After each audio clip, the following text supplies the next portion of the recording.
Let me paint you a picture. You've got a rare free evening, the house is quiet, and you've got a fresh cup of coffee.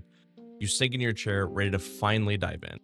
You scroll through your massive game library, you know that pile of shame that we all have, and instead of excitement, you feel this quiet, creeping dread.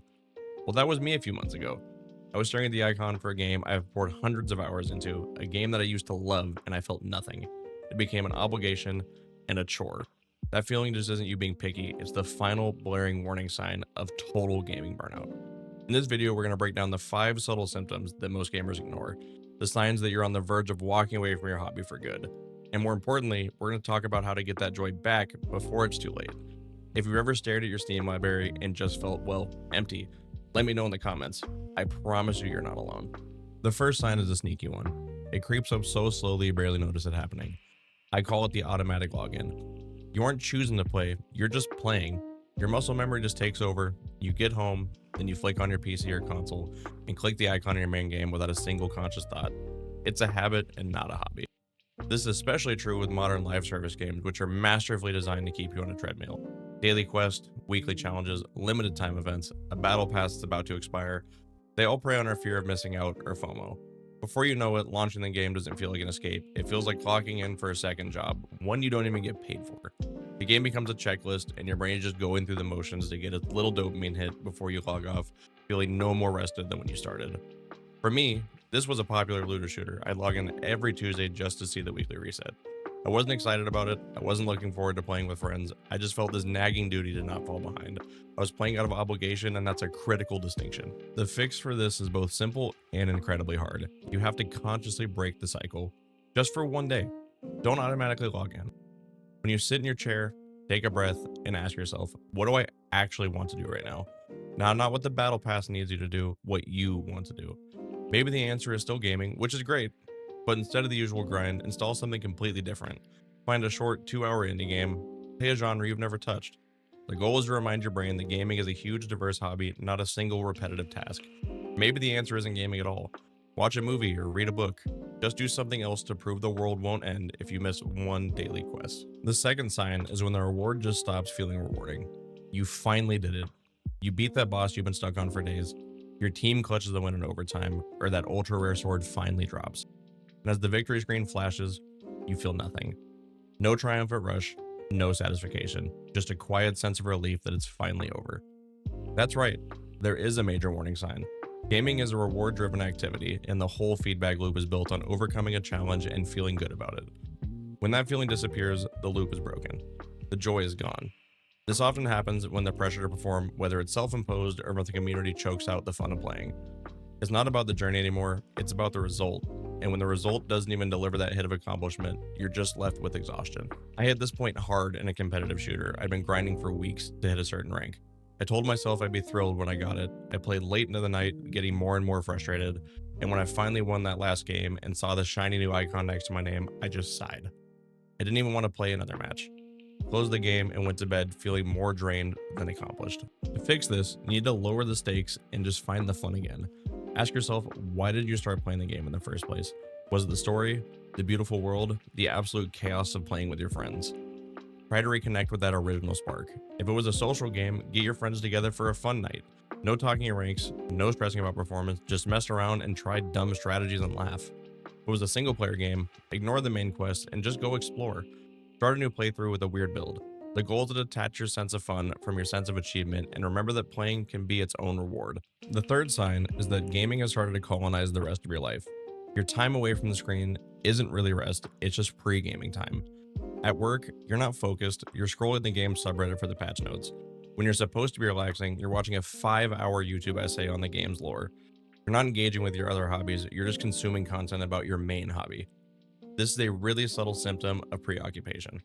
Your brain has become so reliant on the high stimulation world of your game that everything else feels dull by comparison. Real life starts to feel like a loading screen between gaming sessions. This state of constant focus on one thing is a direct path to mental exhaustion. It guarantees that even when you're not playing, your brain isn't getting the varied rest it needs to actually recharge. You need to carve out and fiercely protect your non-gaming time. And I don't just mean time where you aren't playing, I mean time where you're actively engaged in something else. Preferably something that doesn't involve a screen. But put it on a calendar like an appointment.